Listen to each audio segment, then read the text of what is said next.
to get to the point of healing.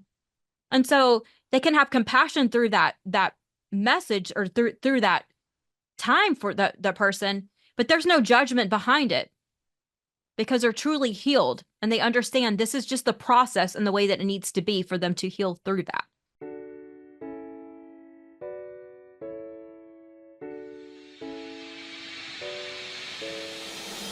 Welcome to Give a Heck. I am your host, Dwight Heck, and for much of my life, lived my life in quiet desperation, wondering how I was going to pay the bills, take vacations, save for retirement, and one day wondering if I would get off the hamster wheel of life and have purpose. A life that most of society lives, which takes us to work, then home, then repeat, and pays us hopefully enough just to survive. The harsh truth that most live with more months than money and have no idea how to live life on purpose, not by accident. This ensures the mass majority are living not just financially broke, however emotionally and mentally as well due to financial pressures. In each episode, I will introduce you to thoughts, ideas, and guests that can help you to learn how you too can live life on purpose, not by accident. Good day, and welcome to Give a Heck. On today's show, I welcome Alicia Farricielli.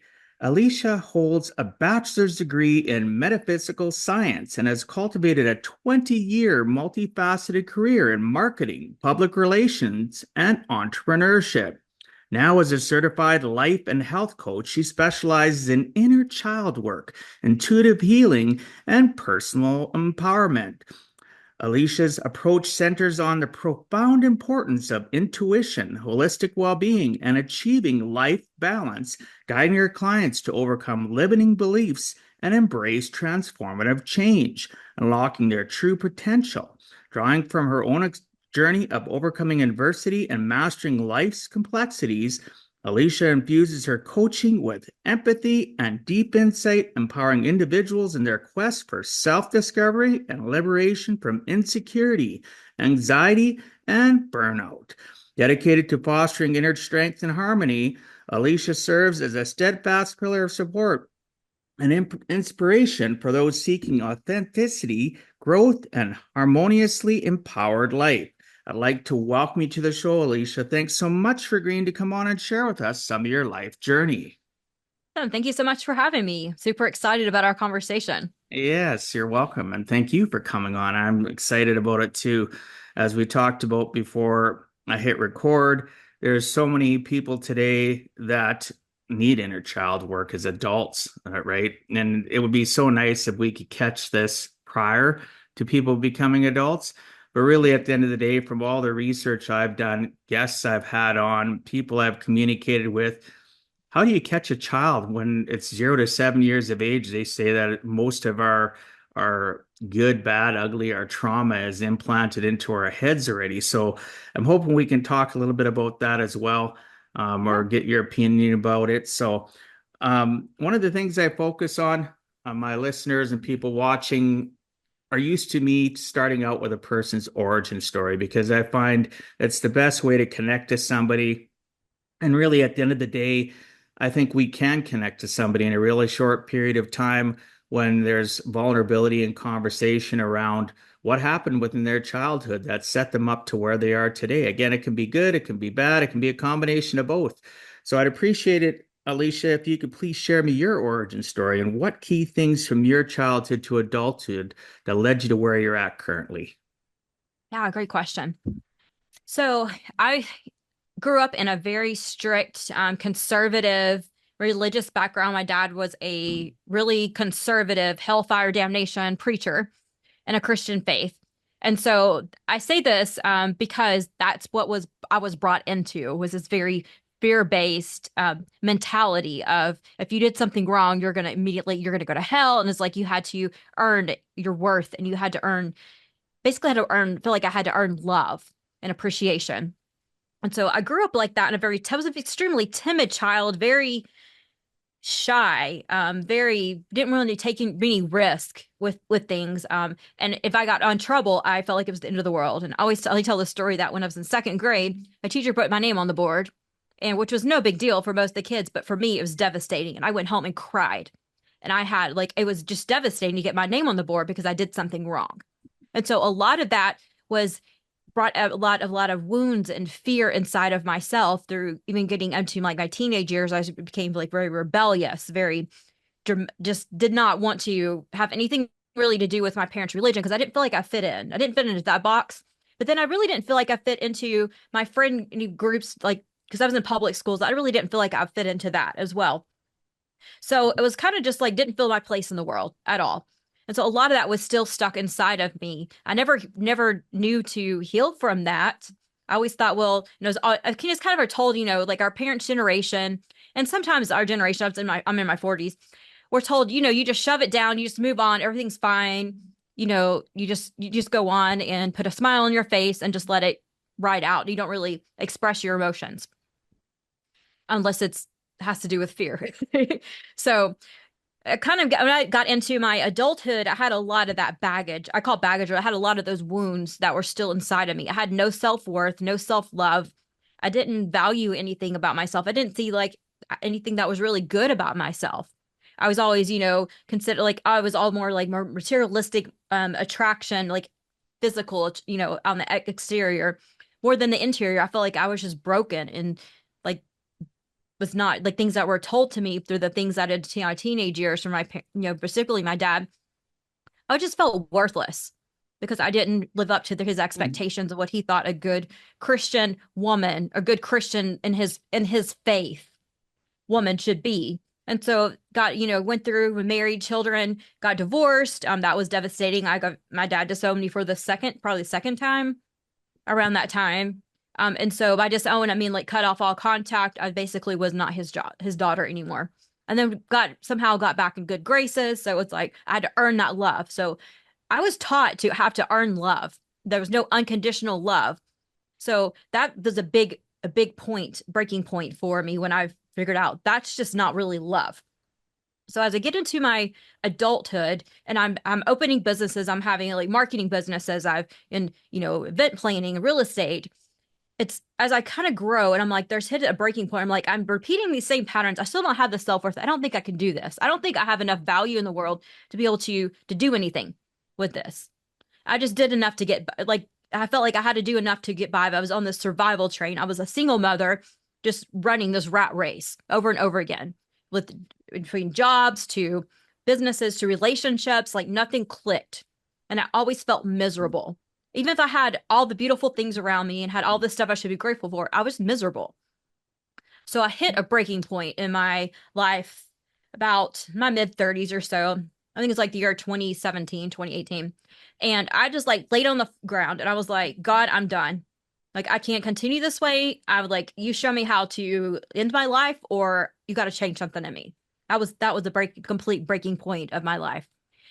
And so once I got to the next day, I was like, started day by day. It was amazing how when you ask for the universe for stuff and like God is like, oh, here you go. So they start opening up things that I started seeing the gratitude I had and started showing me ways of, there's ways you can start doing things to make yourself feel more to better and more worth and see your life go in a different direction. So I started doing some of those things. And then I really got into the self-healing portion maybe 10 years ago. Actually, yeah. And so as I was going, that's when I hit my breaking point. And so as I was like doing all this stuff, and I just I wasn't feeling good. There's like something I just don't feel good.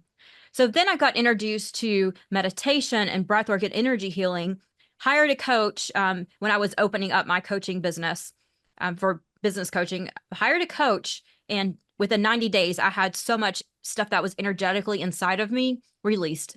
I was not a believer until I had that experience.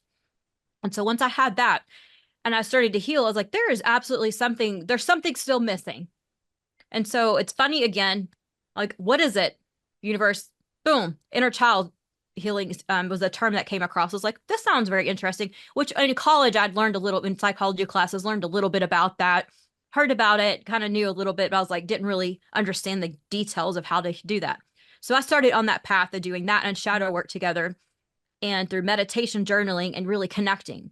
And I was like, my little Alicia inside of me is so broken and so down and feels so worthless that she's sabotaging everything. She's creating dysfunction in my entire life because she's not heard. She's never been heard or seen or loved the way she needed to. So once I started to heal her and started to give her attention, and by reading and just like meditating and calling in spiritual guidance, I was able to start healing her.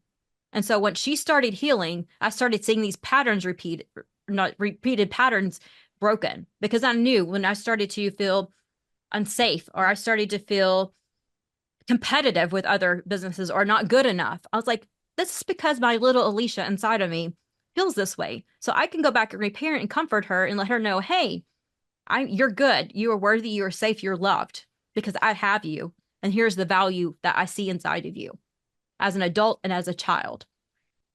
And so once I did that, I started to see just major patterns. And so as I'm working with clients coming across, I'm like, 90% of everything, I'd say 95% at least of everything they were dealing with or they are dealing with is inner child.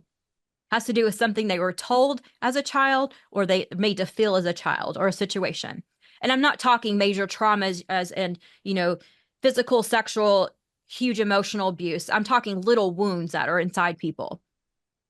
I'm talking like the kid across the street maybe said you were ugly, or your friends, said something like told a secret on you, and it's really sad. I grew up and I see, and this is very generational because I grew up, my grandmother, she's passed away since all this, but she did not have any friends outside of her circle of family because of one person in kindergarten told a secret about her.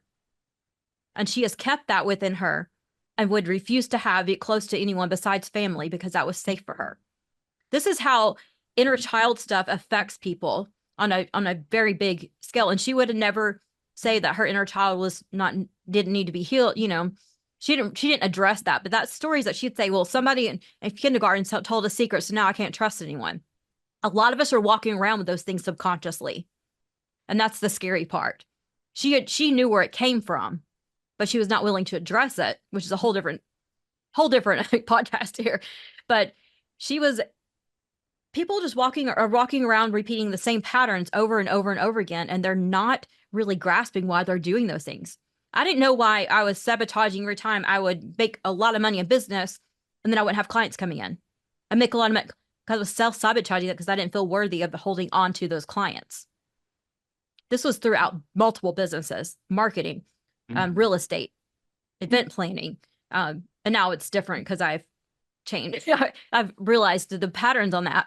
But that was really there's so much self-sabotaging and relationships too. So the divorce was like, I kept going after people who were not worthy of, I say worthy, that were not in alignment with what my values were, because I didn't feel like I deserved anyone because I was divorced and told as a child that divorced people are worthless. Single moms will always struggle. We hear that all the time. That doesn't just start when you become a single mom, because there's so many single moms out there just killing it, make it like having amazing lives, extremely happy and joyful. So that's not true. The ones that are struggling a lot of times and that feel that is probably something that was told to them. Or maybe they grew up with a single mom. Maybe they grew up with two parents like I did and was told that you don't ever get that's just like not a path you do because you're going to struggle and it's going to be bad and it's sinful. So there's so many things that are tied into behavior patterns that we have in our situations that are tied into inner child, and we don't even realize it. No, and our inner child, as we talked before in regards to, you mentioned it though, one word, like you talked with your grandma. She may have been aware of it, but most people aren't even aware of it. And you just hit the nail on the head. Whether you're aware or unaware of it, what tools do you have to deal with it? What tools how do you accept it? And how do we tie together the fact that that one thing that happened to your grandma affected her throughout her life? Because she left a very sheltered life with just family, as opposed to understanding the brilliance of having outside associations and friends. Mm-hmm. And something so simple affected that part of her life, but it also affected her decisions. Because really, when we think about one thing happening, like a poor chosen word saying, it's telling somebody they're ugly or they're not worthy or they're stupid or whatever to a young Yeah. child, it's a spider effect webs. It's like a web. It goes everywhere. It affects all aspects of our life, our confidence, our, as you mentioned about yourself, things that Yeah. happened to you affected you even in school, affected you as an adult, your choices and the self-sabotage. I've experienced everything you're talking about myself. I had a childhood where, some of the new listeners wouldn't understand that because they haven't necessarily heard my story. But, you know, this is about you, but I will add that I've been through that. I understand that journey of trauma of people bullying. The bullying affected me all the way into my adulthood till my probably in my 30s when I started doing personal development, realized how impactful that bullying was on the decisions I made, right? How I was even getting impacted in my own marriage, which I ended up being divorced like yourself. Yeah. I was getting bullied, right? Same sort of thing.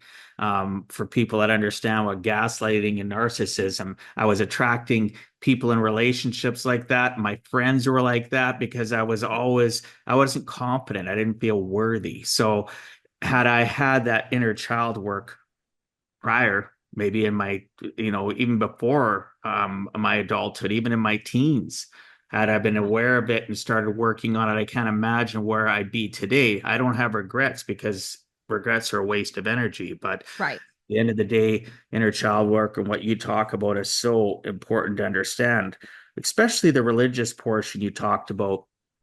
I know myself with religion, I grew up in a very devout Christian Catholic family. And at the end of the day, that Christian faith applies rules, right? Organized religion applies Yep. rules to you that aren't necessarily about God. And I see a lot of people in religion that leave and then all of a sudden despise God or blame God for everything. Well, most of the things that are applied to Yep. us, wouldn't you agree, are mankind. It's humankind that are applying those rules and their interpretations, and they use it to keep us downtrodden, just like what Yep. you went through your divorce and your dad didn't, all of a sudden you're excommunicated again. And it's just, it gets to a point where the people in our life keep on applying the same self doubt on us and making us feel unworthy to a point where we have to just stand up and learn and have people like you to help us or whatever the case may be. Personal development is a real thing. I'd say, like you're probably saying, about 95%. I'd have to agree. Most Yeah. people have some sort of inner child work that they need. Yeah. And most people are in denial that everything's fine. Just suck it up, like you mentioned, you would hear, Yeah. Just right? suck it up. You're fine. Yeah, just push forward. You'll be fine. So I appreciate your honesty, though, that you hit your breaking point in your 30s. That was probably about the same for me. Mhm. I just all of a sudden was going through a divorce, going through so much stuff, 5 kids, lots of things in the mix, and it was really hard to separate the fact of feeling sorry for myself and realizing I needed to accept things and try to grasp and move forward. How do we do that? Grab a book and read it? Well, sometimes we're so broken, a book isn't going to work, right? We need to find people to coach us. And so good Mhm. for you for having a business that enlightens and helps people become a better version of themselves. That's my whole principle of my Give a Heck brand. It's helping people live life on purpose and not by accident, because most of us are on a hamster wheel and living life by accident. We're not really living intentional, are we? No, we're not. And that's the whole thing is like waking up in the day. It's so funny. It's like you go to the store and you watch people, and I love to do this, but because if I have a marketing background, if I was have any, I used to want a job of just sitting and like be behavioral, like a behavioral scientist, I guess, and just watching people, making notes on it for a marketing purpose. I was like, that would be the dream job for me because I love to observe people. And now I'll come from a non-judgmental portion of it. It used to be, people watching, like, and I got this from my other grandmother. We'd sit at the mall, like, and just people watch. And it was just it's funny to watch people because everybody, and I'm guilty of it too. So I'm not saying at all perfect, but we just go through day and we're like putting stuff in our cart, going through it. We're not even thinking about what we're doing. And then we get a text and we're like looking at this and we're going through it. And there's like people in front of us. I mean, and there's so much cool stuff that's happening around us, but we don't even notice it. But we're so in our heads that we're monotonous, just like robots walking around. Well, how I many mean, people leave a grocery store and you can't even say that you remember the process, the journey? You yeah, literally, like you say, you're just looking at your phone. You're not really connected. You get in your vehicle, you load your groceries up. I've done it, and I'm going like, yeah, all the time. Yeah. It's like I driving can't down the road is remember. like, how did I get home? It's like, Yeah, but that's just that's how most people are living their lives because they're blocking out, and it's social conditioning too. And I'm not going to say that it's not. There's a lot of that, but we're blocking out and we're not sitting in our feeling. We're not sitting and being like, what is my intention today? And my intention, my intention should be, and I'm going to call this out for people. How am I going to help someone else? How am I going to show love to someone else? Because that's how I receive love back in. It's not give, give, give, give, give. We're either give, give, give, give, give, or we're receive, receive, receive, receive. We're giving everything out that we have, and our cups are empty, or we're at the total opposite and we're receiving everything in, but we're so scared in scarcity to give anything out because what if it doesn't come back? And that's kind of way healing gets to be. It's like if we give a little bit of ourselves out and start becoming authentic with ourselves, people are not going to like us. People are not going to accept us. We may not have the same friends that we have going forward, but they're not seeing that if we're giving this out, we're going to receive in so much better things in. We received a more healed heart, more healed body. We're going to have a better friendships. We're going to have more intentional people. You have your people who have, a handful of really good friends, but they're intentional with their time. Then you have people who have multiple friends, but they're not intentional with their time. And so I'm getting to it, is our time needs to be spent intentional because we only have so many days on this earth, on this lifetime, to make an impact. And anyone can make an impact. It doesn't matter if you are a stay-at-home mom or you're the dishwasher at McDonald's or what. And that's not a bad job, and I'm not just saying that. Like people think that they don't make an impact. You can make such an impact. It takes one person each day to make an impact. One person. Just smile at them. We walk around like this, robots. And we're so glued to our stuff that we're not noticing other people. And then we wonder why we get home from the grocery store in such a bad mood. It's because we're absorbing all these negative energies coming to us instead of looking and putting out the light and putting out the smiles and walking through the store doing that. 100%. I see that all the time. I Yeah. raised my kids are all adults now, but I've raised them. They used to question it. Dad, why were you so kind to that person, that teller, Yeah. that clerk, the person at the corner store? Why did you say to them, oh, I really liked your tie, or oh, I like your earrings, or oh, that's a really nice shirt you're wearing? And I'd say, why? Because I meant it, right? Yeah. When you spread positive energy, just make sure you are being truthful and honest. Don't be phony about it. Right. And that could be you could be the first person in that person's day, as you mentioned, that's the first positive thing they've heard. And that one positive thing could be enough fuel, enough energy for them to have that spectacular day, no matter who comes in and is, you know, not connecting with them or looking at them or on their phone. And that, the person at the grocery store says, oh, here's what the total is, or would you like to do you need anything else, or whatever the case may be, and people are just going, oh, no, whatever, and they walk out, and that person's a person, they have a life, they need to be Yeah. acknowledged. Thank you so much for your good service. I say that all the time too when I am dealing with people, that I only if I get good service. It can be somebody that was here, a plumber, a week ago. I said, I really appreciate you. Thank you for being so kind. Thanks for your good Yeah. service. And I had, well, I didn't necessarily fix everything. I said, yeah, but that's not the point. Yeah, I realize you got to find out and do some more things. I get it. I could have to call you back, but you've been kind. You've been nice. You've tried your best. You weren't, disconnected from explaining things to me. You were just a great person. So I want to acknowledge that. If we did that, every single person did that once a day, could you imagine the energy that Yep. we'd have in our world?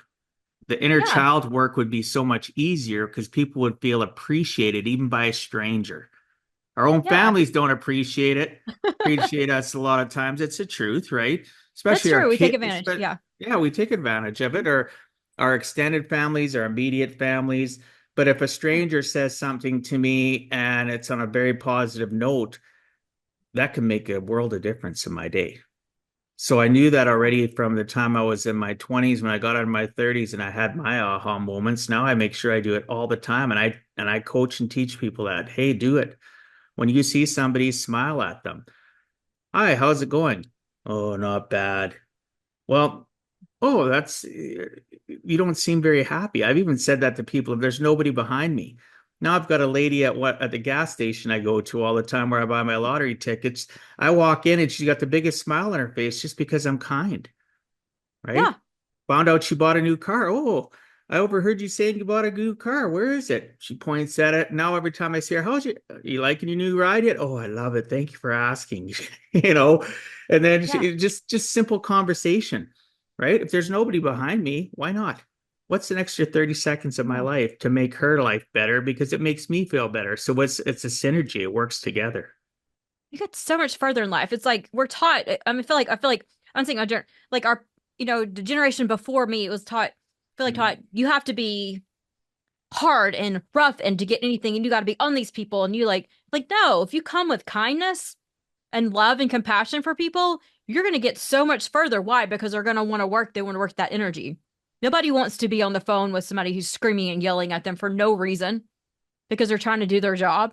But that's so what we're doing so much because we're so stressed out because our inner childs aren't healed. No, exactly. Yeah. It is what it is, and then we become business owners, as you mentioned. It's the same for me, and then we have circumstances going on. You went through a divorce. I went through that myself, right? And raising children on our own, and Mhm. everybody's got an opinion, right? Like you got it from your parents because of the religious side. Mine was kind of from the religious side too. Oh, you need to find somebody else. How are you going to raise those kids on your own without a woman in your life?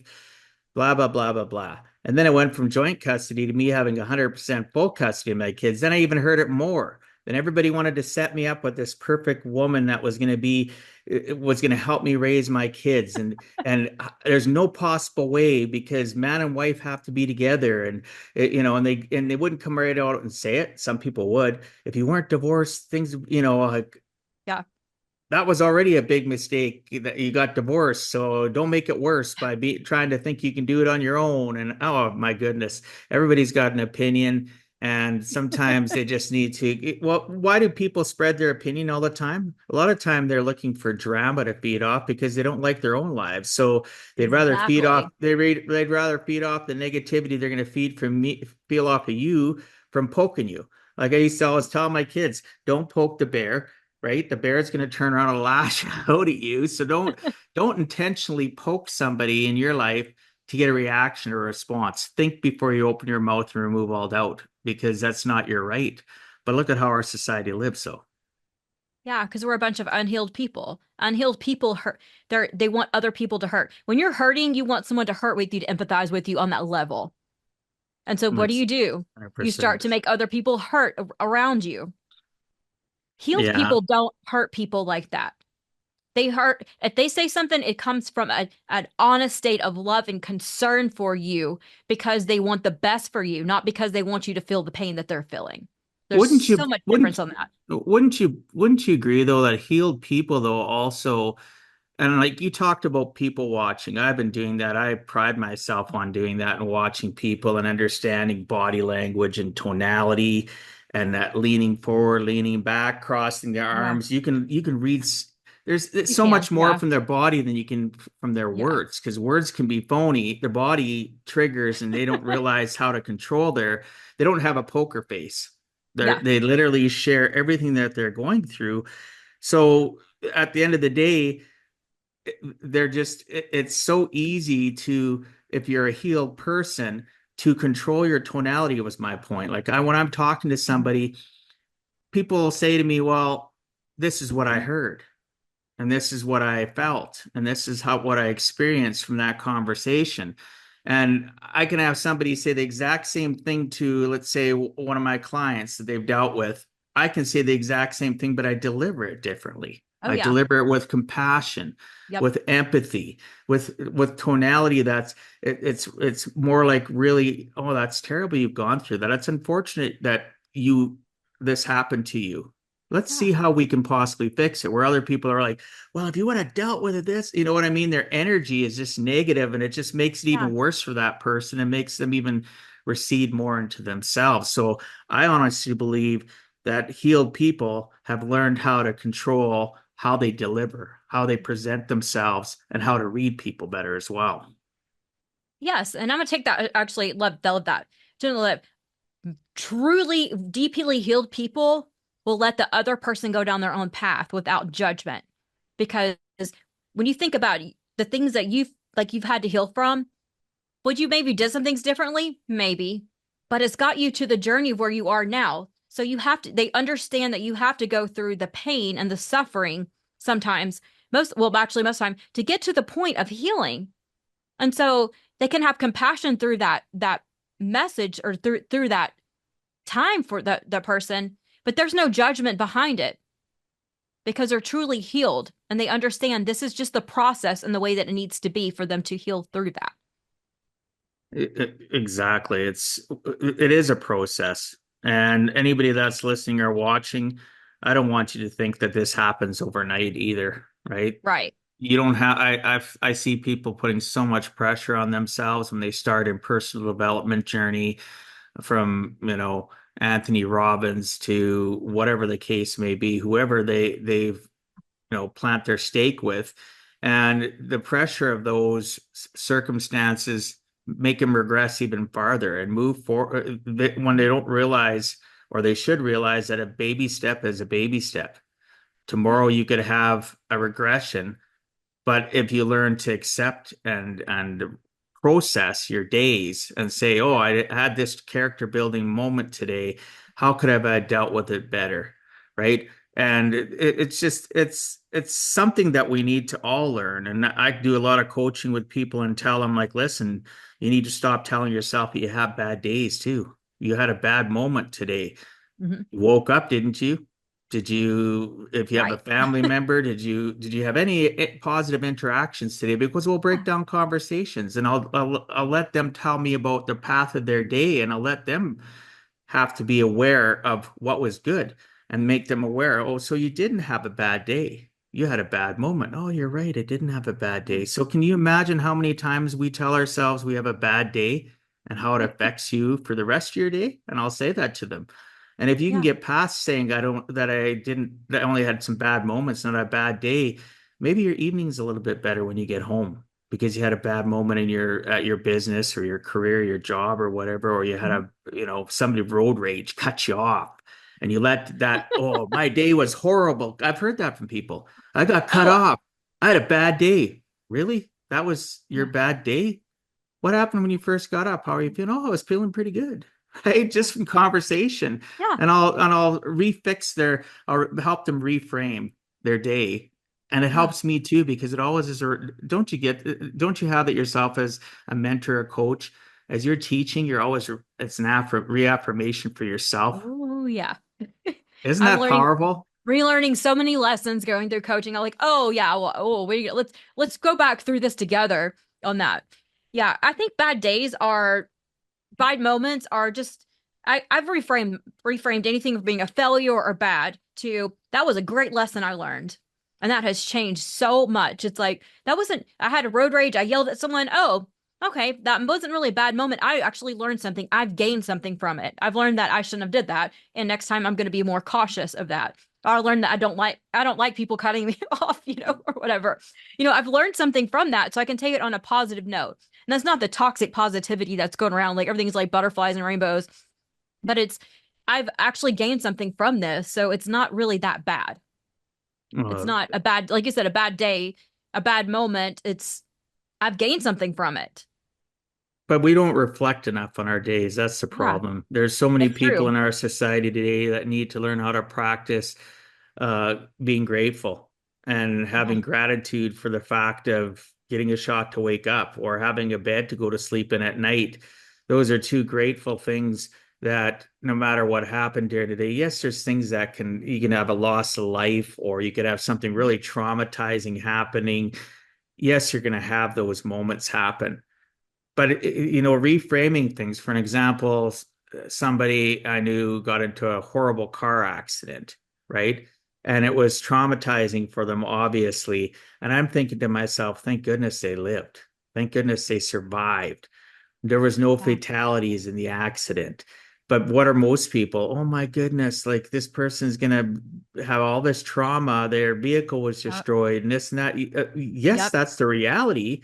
But our society's taught us to focus on that, and the media is the worst for it because what does the media do? The media might have that on TV or in social media. Yeah. Look what happened, this car accident, or what, you know what I Yeah. mean? But they don't ever where in It that makes a article or story. where in Their the article business. or story, yeah, where's in the article or story does it say this person survived? Their family Yeah. survived. They're going to live another day. Yes, they're going to Yeah. have some character building moments in recovery but at the end of the day, it's a choice, it's a decision that we work on to think differently, right? To wake up, go to Yeah. sleep, reflect on our lives. And it's a process, people listening or watching. I have days when I'm reflecting on my day and my mindset is in a negative state and I have to struggle past it to look for the positive because my brain, which is a giant computer, doesn't know the difference between the truth and a Yep. lie. And at that moment, it wants to focus on negative. I have to tell it, no, I'm changing your programming. We're not thinking about the negative today. We're going to think about the positive. We're going to reflect on the negative and think about the positive things we can do so it doesn't happen again. Maybe I don't, Yeah. like you talked about road rage. Maybe I decide not to be driving during rush hour traffic where there Exactly. You learn that. where the chances of road rage are higher. Maybe I'll book those Right. appointments outside of it. Right? It's critical. We become critical Yeah. thinkers to protect our 6 inches between our ears. One of the things I wanted to ask you about, so you went through the 10 years juggling the responsibilities of raising a child and being an entrepreneur, and you were struggling through that. What steps, like what was the transformation like for you? What steps did you initially do to get past that? I had, and so I look when I was going through the time, I felt like I had no help, and I had help from my parents. I had a lot of good, solid help with my children going through the being a single mom and stuff. My mindset was not in a great place, and my daughter is actually is about to turn 23. I can't believe it. She's my baby, and so she was, I mean, into her teenage years, a little older, into almost adulthood, where I actually stopped that feeling the victim of being a single mom and going through all the struggles I did. And now I'm looking back at it again and embracing that the beautiful times that I had to actually get to, like, she was my go-to for a while until I met my current husband, and that was a whole nother story. Of trying to integrate someone else into, the teenager. But I just look back at it and it's like the struggles, I wouldn't take those back away because it's made me such a stronger, resilient person. And I know my capabilities now. I know that I can, like, I lost 2 jobs in a row, got fired from 2 sales jobs. One I didn't really see coming. It was a really bad mistake to go back. Long story. And the other, and I'm not playing victim on this. The second one, I was not in the right mindset. And so losing 2 jobs, being fired from those 2 jobs or let go was devastating to me. But I know if I've hit that rock bottom, I've had to move back in with my parents and I've rebuilt myself back up, I can do anything. So, but going through that time, it felt horrible. I felt worthless. I felt shame, like so much shame. And again, I didn't have a healed inner child going through all that. I started to heal my inner child a little bit later on.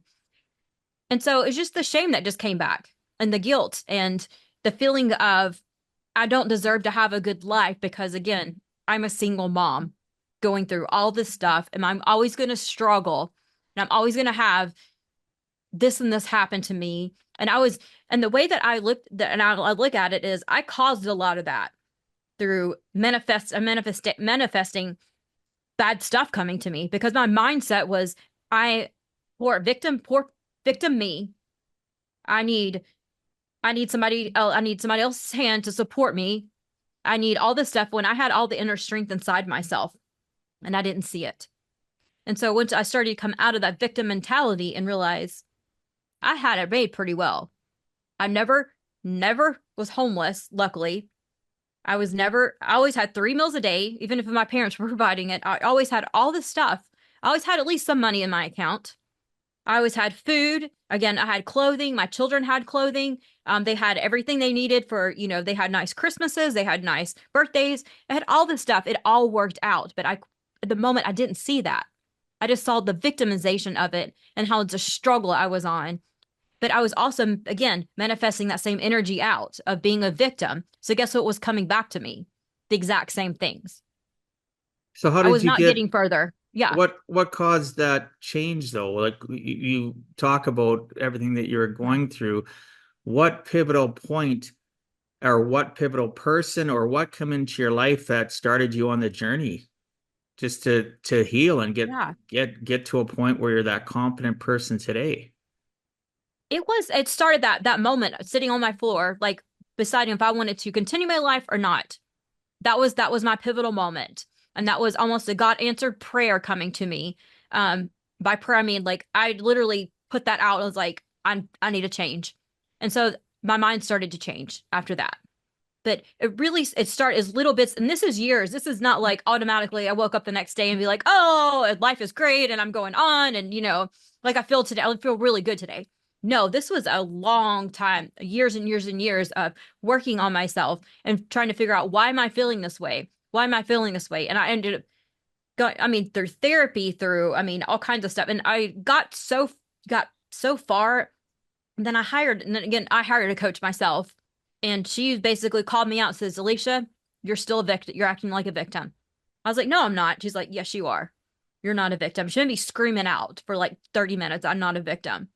And it worked magically. It was like, and she called like being called out in a certain I was mad about it. I was like, I am not a victim. What are you talking about? Very defensive. And I was like, ooh, maybe I am. I was like, well, how am I being a victim? So it's like a lot of getting in and then learning getting into deep meditation throughout that and learning to meditate and to be able to go deep inside of my soul, my heart and be like, what am I feeling? But also had to give myself so much grace through this. That was a big thing. Is like I was a perfectionist from my upbringing. Like I had everything to be perfect. But now it's like it doesn't have to be perfect. Why does it who says it has to be perfect? If I just do one thing a day, and if even it's not perfect, and if I do one thing that makes me feel better, even if it's not a perfect way system that someone so says it needs to be, then who cares? Who really cares? Because initially, it's all about my healing and the way that I feel. Yeah, And of it's not a course. selfish thing to take ownership of yourself and your healing. And that's what I had to do. And it was a long sought out process with lots of mistakes going through, lots of trying different things, techniques. But I'm telling you, like the energy work really was probably my pivotal moment of releasing all the stuff that was backed inside of me that I could not release. I didn't know how to release. It was just these negative energetic things that were inside of me that just needed to be released. And Yeah, I want having that done, yeah. what I wanted people to understand though is that you sought help. And that's Oh, okay yeah. to seek help. So, like you mentioned, you weren't homeless, you had 3 meals a day, whether it was from your parents or whatever the case may Yeah. be. But that still doesn't help us. We still, like you said, you got a coach, sought out therapy. If I remember reading correctly, you also sought out and used medication, right, in regards to helping you. Can you tell us a little bit more about that? Because myself, I've utilized medication to help with Yeah. anxiety, depression, and had so many people, everybody's got an opinion, right? So for years, I didn't want to, right? I thought, oh, Yeah. I'm going to be that strong person. I don't need it. Yeah. Alicia, I don't need it. I'm good. That's for you. That's a you thing. That's not me. I don't need that sort of stuff because our society makes us think we're weak, right? And that maybe we're going to be too dependent on it, or it's masking things, et cetera. There's so much misinformation in regards to medication and therapy. Like Yeah. there's nothing wrong with therapy. So can you talk a little bit more about how that affected you and how you utilize that or conversations with your clients? Yeah. So my like for anxiety and depression medication, probably since I was 15 on and off into my early 30s. But I was not trying to heal. I was trying to so I didn't use it right. So I'll go into my thoughts and theories of medication, and it's probably a lot aligned with yours. But I was trying to numb stuff out and just try to be happier and get back on that train.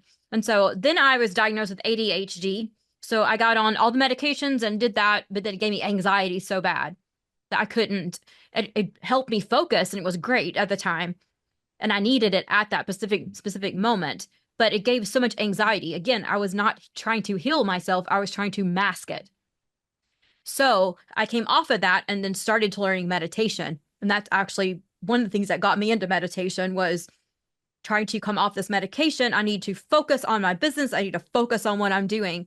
And so I learned and literally taught myself techniques to learn to manage that. Is it completely manageable? I mean, there are days I'm all over the place, yes, but at least I know that. I know what it is. So I don't take medication for that anymore. Or for anxiety or anything, because I was able to do that healing process. I think there is definitely a time and place that people need that. But I think you also have to combine it. Don't just go to the doctor and be like, I'm having depression, give me some medication. You have to get down to the root cause of it, because it's doing nothing but masking and creating more issues for you than actually combining, with therapy. I actually went, like, I still have it. Like I tell people all the time, I have a therapist. I saw my therapist today. We'll go and have like once a month and I'll talk to her, go have conversations. And like, it's fantastic. I get to release all the stuff that's going on, to release all the stress and talk through things. Therapy's great.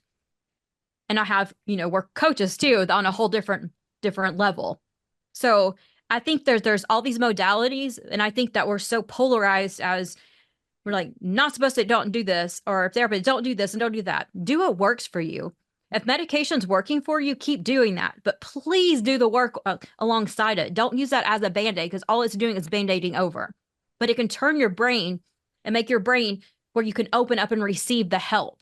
And that's what you're needing. If you're so down and out and you need that medication, and I'm not a doctor or psychiatrist or so with that disclaimer out there. But this is my personal experience and opinion on it. As if you need that, definitely go get it, because it can be life-changing for you. But again, don't use it as a Band-Aid to not want to heal and go through the emotions and go through the things that is causing everything to pile up. Exactly. I agree with what you're saying. I'm not a doctor or psychologist. There's professionals out there for that. But if your medical professionals are giving you medication and not recommending that you seek communication with somebody, it is very easy. I've seen it through family, through friends, through clients, to be stuck on that hamster wheel of being on the medication. And like you mentioned, it's a Band-Aid, because there's nothing else going on in personal development for their mental and emotional stability between their 6 inches between their ears. They're literally taking something and living a facade. It's masking. Just like a zombie. Masking it. Depending on what you take, absolutely, it can be like a zombie. It really can, right? Yeah. Because if you're not working on yourself, then what are you going to do? You're going to go into the doctor and they increase the dose of what you're getting. Yeah. And all it does is just it compartmentalizes and pushes things away. And that's not bad if you're still working on what caused you to feel that, right? So you can get to a point, like you said, where you're weaning yourself off it through meditation, or, like, as you mentioned, you've developed or figured out certain things that worked better for you. Yeah. And that's like anything. Right. I know people that meditations work great for, and other people that don't like it. That's one of the things I wanted to ask you about too, because I've had people on my show that swear that meditation causes people to just push back their trauma and not accept it, that it's not really a great way to heal. And then other people that I've had on, such as yourself, that love it. It does great things for a person. Have you heard or got a lot of pushback in regards to meditation on the negative side? I have more on the I can't do it, it doesn't work for me type of side. And I do agree with the people who are saying that what they said, it can become like I was gonna say, it can become like a drug. Anything can. You can sit in a meditative state and still not deal with your issues, and still not deal with what's causing what you can, and not deal with the root causes of things. You can sit in a meditative state and be zenned out like a drug and then come back out. But if you're not doing the inner work and doing all the things you need to do, which meditation helps me do the inner work. And there are techniques and ways you can do that to do the inner work. But if you're just putting on a guided meditation to relax, there's nothing wrong with that.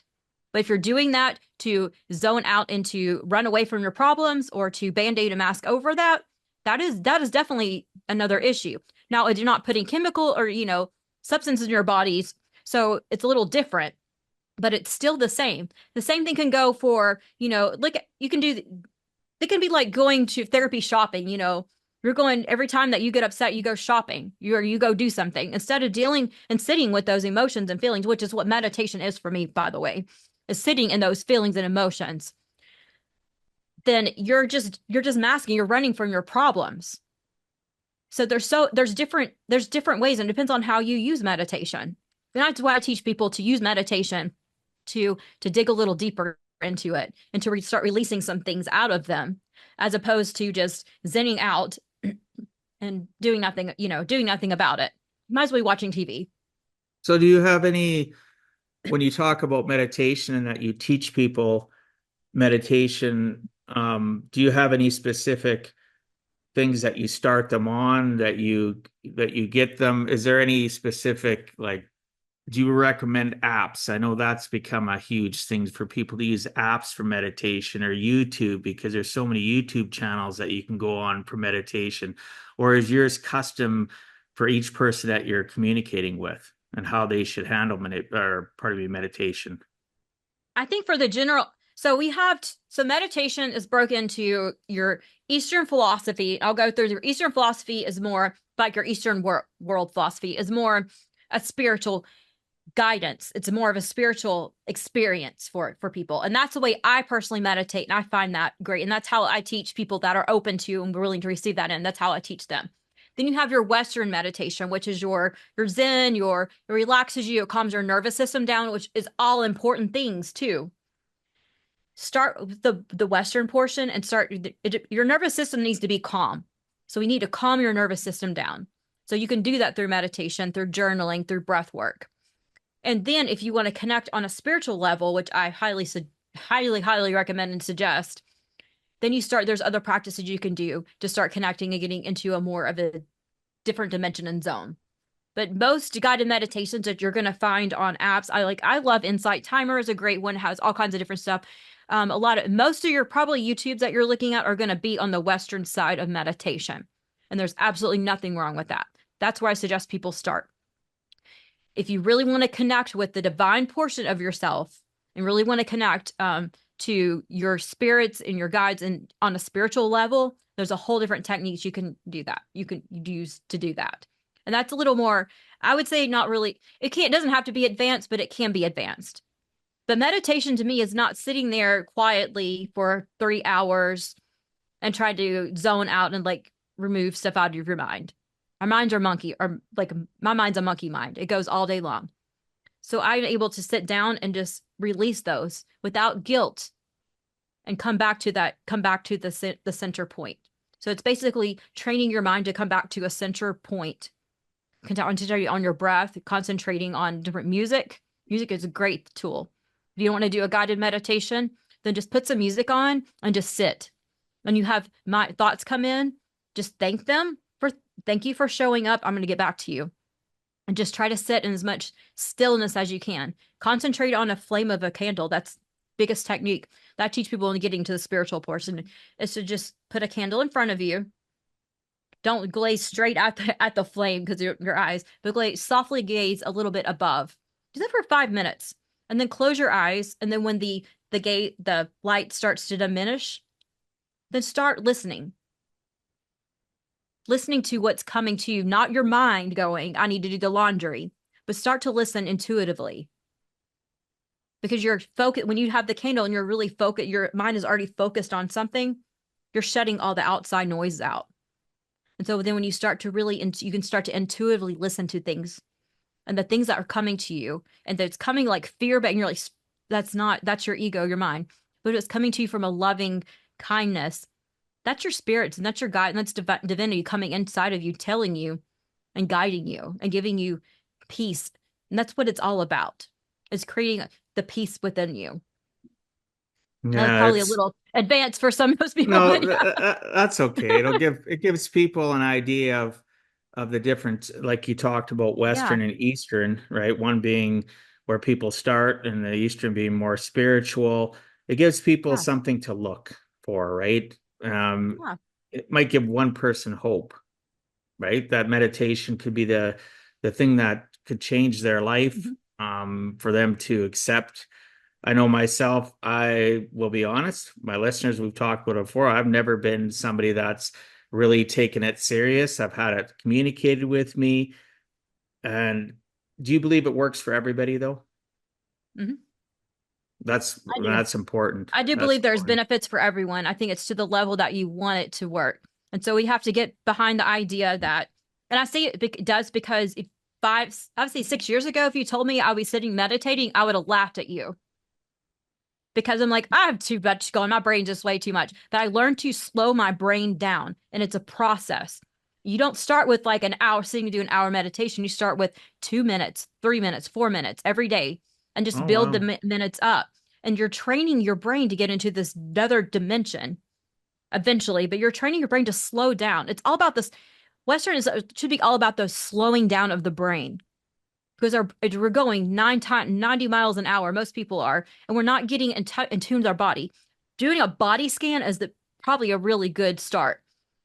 There's tons of meditations of body scans on YouTube, on Insight Timer, on Spotify. Start with a 5 minute body scan and start perfecting that, getting into it. And all you do is you scan from the top of your head all the way down and noticing how your body feels and noticing tension. And then you can stop and you can breathe into like your shoulders. Stop and just breathe into your shoulders and just notice it. We're not trying to change anything. We're just noticing how our body feels. So meditation gets you kind of into your body too. I think A body lot scan of is probably the relaxation, best one to start with. Yeah. a lot of relaxation from from Yeah. what I'm hearing. It's gonna allow you to slow your heart rate down even, because if you can relax your body, Yeah. your heart rate goes down, and a Yeah. lot of time blood pressure, right, which Yeah. creates a lot of different health issues with us, especially anxiety. A lot of people that suffer from severe anxiety Mhm. have blood pressure issues too, so it's kind of Yeah. scary. One of the things else I wanted to ask you too is, over my life, I've used positive affirmations and self compassion practices. However, they don't always stick, right? Once I Yeah. believe I'm stable, I stop doing them. How do we get past that? How does a person stay? Like, I know you believe in affirmations. I did read that about you. Do you utilize them all the time, or is it only for a Yeah. specific purpose and period of time of your life? I personally go through periods of time in my life because I flow into different stuff.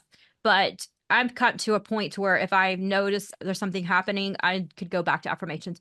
Affirmations to me are not your I'm good today, I'm healthy, I'm wealthy, I'm da da. You're not, you have to feel completely into this. And a really great source for that changed my mind was Abraham Hicks has some books out that it's how you feel into the affirmations. If you're feeling I'm I feel great today, but you feel horrible, it's going to take you a lot longer to get there. But if you feel into it and be like, I feel great today, and then how does it feel to feel great?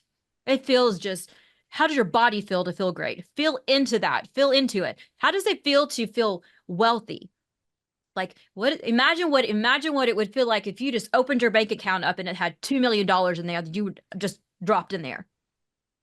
How would that feel? You just be like in awe. So I feel wealthy. I tie that into that feeling of $2 million just magically being dropped into my account. That changes my vibrations, changes my mood. And so I start to believe it. And so affirmations are a belief process to get you to that place. But affirmations are so I think not they're overused in a way. Like you can look at a card, I have this thing that you can tell your mind that over and over and over again, you're going to fall off. But it's really quickly easy to get back into the feeling of it.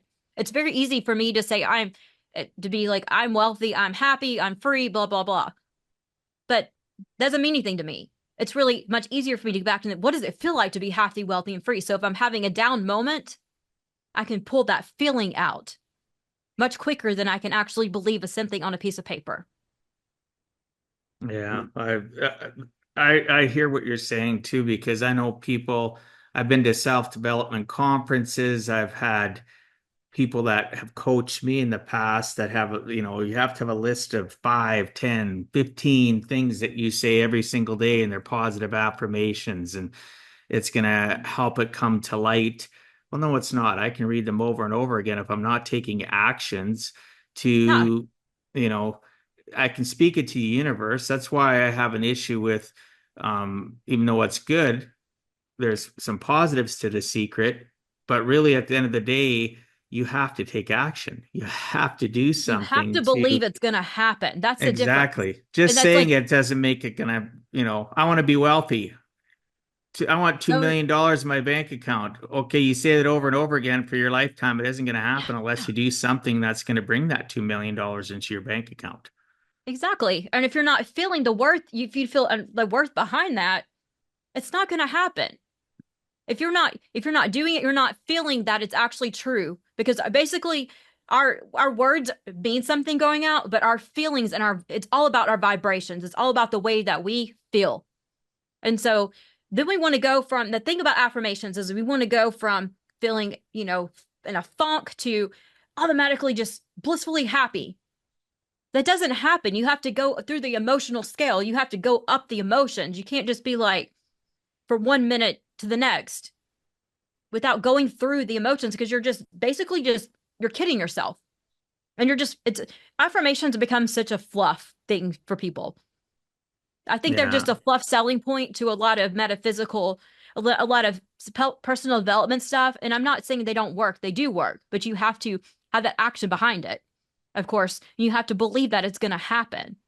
And you have to, we're not doing, we're not making it happen, but we're putting it out there and believing. And we have to the biggest key is we have to withdraw the how it comes to us. We want to control everything. I want $2 million in my bank account. I want it tomorrow. And I need it to happen for my client. But it doesn't happen. Then that doesn't happen. We get distracted. Well, maybe there's something spewing out there. There's things happening to bring that $2 million to my bank account, but I'm sabotaging it because I'm only focused on one direction of it happening. Instead of just being led to, I want this to happen. It's not saying I want $2 million and it's going to happen and like not do anything about it. But I'm open to the opportunities that are going to come in my way. I'm going to be looking for them. I'm going to be looking for and be surprised. That's the coolest part, is when you actually try to manifest something in and it doesn't come in the way that you expect it. And you're like, whoa, that's really cool that happened. That's the magic behind it. We want to control it all. We don't control it. We have to make actionable steps towards it.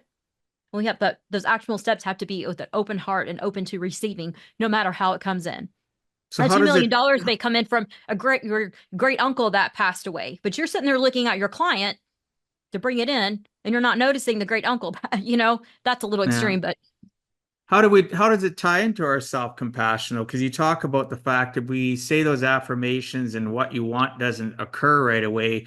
How does affirmations tie into us being compassionate to ourselves, to not beat ourselves up and realize that there's no real time frame on that affirmation? It can take yeah, whoever knows. Like you said, it might not be the client. It could be an uncle passing away where you get the $2 million. How does self-compassion tie into affirmations? it ties in from the surrender, because we're surrendering the outcome. We're surrendering the how. One of the biggest things that was told to me through a book, and I can't remember what it was the money is coming. The how is not my responsibility. The things are coming to me, but the how is not my responsibility. So I can take that pressure off of me. So therefore, I have a more self-compassion, because when we put pressure on ourselves, we're not really compassionate with ourselves. So we're releasing all the pressure. We're surrendering into the process and letting that happen, and trusting and knowing that one way what's in the best interest will happen for me. But maybe we also have to get back to why do I want the $2 million to begin with? Was it to make me feel good about myself? What's the purpose? What's the point of that? Because no $2 million is not going to make you feel good about yourself. You have to find that within yourself. And that's where it gets affirmations of feeling into what it feels like to feel good. Because self-compassion is feeling good about yourself, and walking through the process of knowing that you're going to screw up, but it's okay. It's okay. It does not make you less worthy of receiving in what you want. But if we could try to control the process of how things are happening, then we tie our self-worth to the end result.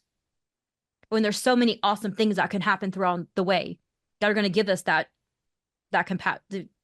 chance to be compassionate with ourselves. But you have self-love, you have self-care is not self-worth. I say confidence is not self-worth. Confidence is nothing but feeling great about something happening to you. And it's very short-lived. Your self-worth never goes away once you have a true self-worth. It doesn't matter what happens to you, you're still going to have confidence. But confidence can go away. Self-worth is always there. And so when you have self-compassion for yourself and you realize that you are beautiful, you're a beautiful being no matter what happens, what you do, that you're still a beautiful being. That's self-compassion for yourself. Okay. So when we talk about self-worth, it is vital, right? And it's so important for both our personal, but also our professional development, right? Because they really, at the end of the day, people try saying, well, my personal and professional are completely separate. They're not. Because ask yourself this, whoever's listening or watching, if you have a terrible day at your job, career, business, and you come home, does it affect how you interact with your family, with your friends, how your evening goes? And if it does, and you can't say, no, it doesn't, and you say, well, yeah, it does, it's tied together. So if your self-worth is so important, which I believe it is as well, and you have that self-worth in your personal, it's going to go to professional, it's going to come back to your personal, and you're going to live a purposeful, healthy life, understanding that, you have self-worth, and your friends are going to change in your life too. Who you associate with is going to change, because as you elevate yourself and climb, you're going to start seeing holes in the relationship that you have in your life. It could be family even. All of a sudden, you might not hang out with that family member very often because they're toxic. You'll go to events and leave early. You just don't stay very long. And you'll have friends that all of a sudden you're going to be very positive in your outcome, pardon me, in your communication with them, and saying, sorry, I can't do this and that. I've got this going on. Or you're going to start finding reasons just not to associate with it because they make you feel not great about yourself. Well, if you don't feel great about yourself, your self-worth is where and not good. Yeah. So you have to get to the point to where your self-worth is still is not tied to anything. It can't be tied to anything. It has to be tied to you are just worthy as you are. And that's so hard it takes a lot of work. You have to untie your self-worth from your job, your business. And that's where you see a lot of things that fall down business-wise, is because they've tied their self-worth into their business. They've tied their self-worth into their relationships, into their marriages, even into their children. We see this with parents too. Their self-worth is tied to how much their children achieve. That is not your self-worth. As no matter what you are, you're still worthy. You still have a purpose, and there's still good things about you, no matter what's happened or what you've done. That's self-worth. Yeah, it's at the end of the day, I can relate to that. My kids growing up having, I'd be proud of one of my kids getting honors, one of them doing really good in dance, one of them doing good in gymnastics or whatever sport they were in, soccer. And you see that with so many parents, all of a sudden their kids are growing up and they're just like a fish out of water. They don't, their whole focus and their self-worth has been tied into their family or their significant other, right? And they don't realize it. Well, then all of a sudden their children grow up, and then what? They're right. Maybe it's been a stay-at-home parent, because obviously there's more stay-at-home moms than there is dads, but I've had stay-at-home dads where the mom's been the person that's gone out and been the breadwinner, while the other parent, the man, stayed at home and raised the kids. I had a friend that did that for about 8-9 years. Same thing happened to him. All of a sudden the kids are growing up, and he's like, now what? Do I go back to my old career? Do I look for new adventures? And because everything from the moment he woke up till he went to bed was tied into his family, and he forgot about himself. And I see that time and time again. I even had that happen to myself when all of a sudden my kids were growing up. I was looking, well, this is my business. This is my career. This is what I do. I kind of let things slide because I was putting so much energy into them. I forgot to focus on my professional life. I Yeah. focus so much on their life that my professional and my personal life, my identity, right? I always think of the word Hmm. identity. Yeah. And Right? yeah. And that was something I like. I feel that was what I had to go through too. With my daughter was graduating high school. It's like I was tied into the mom. And when you look at, ask listeners to really take a look at how do you define yourself. Do you find first things like, oh, I'm a mom, or I'm a business owner, or I'm this? That is not who you are. That is not your self-worth. Who are you? What are your characteristics of qualities? My character is I'm an extremely loving person. I'm compassionate for people. That's a characteristic. That's self-worth. Me being a mom, because I'm a compassionate mom, does not mean that's not who I am. That's not my true identity. Because that can be taken away from me. Oh, Things that can be absolutely. taken away from you are not your identity. Your identity of things that who you are and cannot be taken away from you.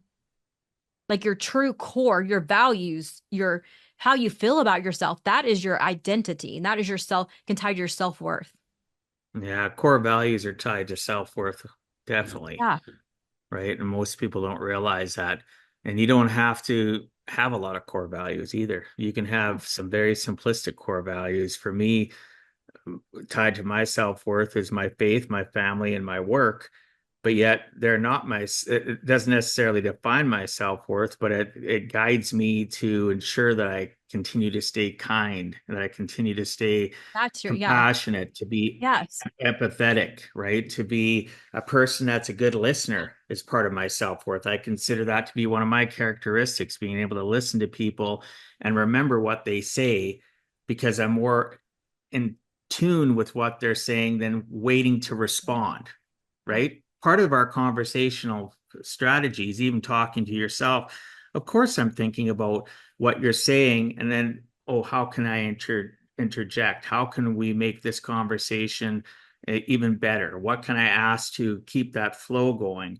Yeah. But at the end of the day, my main focus isn't that. My main focus is, am I listening to Alicia? Am I listening to what she's saying? So I hear those little nuances, those little words that you're saying and the flow, so that I'm giving you what you deserve. A person that's compassionate, which is one Hmm. of my strengths, somebody that's Yeah. empathetic and a great listener. All those things are part of my self-worth, and I won't let anybody rob them from me ever again. Yeah. They can't take them from you because that's who you are. Yeah. But Yeah. we do give up our power, though, all the time. We give up our power Yeah. because people say negative things to us, right? Oh, don't you ever listen? Or, I just said that to you. And, I mean, because even when you respond to them, they're not listening to your response. They're listening for what they want to hear to, um, you know, solidify their feelings, Yeah. as opposed to accepting their feeling and realizing that maybe that's not the greatest feeling. It's time to change, right? Let's Yeah. pivot away from that. Yeah. You're not your ego. You're your ego. Yeah, exactly. So if you have, Alicia, if you had to give our listeners one last closing message, what would you tell them in regards to giving a heck and never giving up? Start doing the work. Just make a conscious decision to define the way where you want to improve in your life. I'm talking on a self-development level. What is something that you are not happy with? Find the areas that you're not happy in. If it's has to do with, I think you want to be a better listener, then how can I be a better listener? And then start doing that work behind that. And just take those little baby steps to get there. You don't have to go from a horrible listener to, you're the best listener in the world in like one day. Do the 1% every day to get to that point. Just 1% it. 1% this, 1%, 1%. Everybody can do 1% better on whatever it is. But if we go from one, you're going to do 100% better tomorrow. That's overwhelming. You're never going to get started. So just look at the baby steps and do the 1%. That's a great, great last piece of advice, because at the end of the day, people, how many people buy courses, go to conferences, um, read a book, listen to a positive podcast, and they're looking Yeah. for everything to happen overnight. We're, Yeah. life's in session. This isn't a dress rehearsal. We're working on ourselves, at least myself. I'm working on myself till the day I take my last breath. And that 1% every day Maybe today that 1% didn't, but I've learned to reflect at night before I go to bed and have gratefulness for the good things that happen. And the That was your 1% did, 1%. yeah, just by being grateful, I'm still getting that Yeah. 1%. So people discount the fact that even something simple as just being grateful. I got to see a friend today. I got a hug from somebody I hadn't seen in a long time. Somebody complimented me. I'll use something cheesy because I get it all. Complimented me because they like my purple glasses that I wear or whatever. And and I discounted it. Sometimes I'll think to myself, I walked away from that person, they complimented me or they said something really positive about me, and I didn't acknowledge it. That's another thing that is important. If somebody says something kind to you or they're empathetic towards you and they give you some empathy, acknowledge it because Yeah. they give you some of their time and energy. And by you acknowledging it, it also gives back to you, right? Our, Yep. our mind hears that through our ears. We may not really reflect on it because we don't know how to do gratefulness and gratitude exercises, but it does affect our subconscious, which drives us. What people don't realize, right? They don't want to acknowledge that little inner voice that's coming at you is started somewhere, right? Yeah. So I appreciate you coming on. What's the best way that listeners can reach out to you? So yeah, my website, they can book a 1 hour free consultation. There's no obligation on it. Go to aliciafarricielli.com. That's ALICIAFARRICIELLI.com. Book that 1 hour consultation and we'll sit down and we'll chat over what your goals are. And I'll give you something to walk away with that you can start today. That's fantastic. For those new to the show, go to giveaheck.com, click at the top where it says podcast, and you'll see a picture of Alicia and along with the abbreviated show notes and links to her website and any social media that she's on. Yeah, so I appreciate you coming on. Any last final words before I close the show off? Yeah, just keep doing the work and keep showing up and spreading love. That's what we got to do is we got to spread love these days. Oh That's yeah, that's the spread key to it. Spread the love. spread love, and guess what? Spreading love is as easy as just being kind, because Yes. kindness is love, right? It really Yeah. is, in my opinion, right? So I appreciate that. Thanks so much. So thanks so much for being on Give a Heck, Alicia. I appreciate your time and sharing some of your experiences so that others too can learn. It is never too late to give a heck.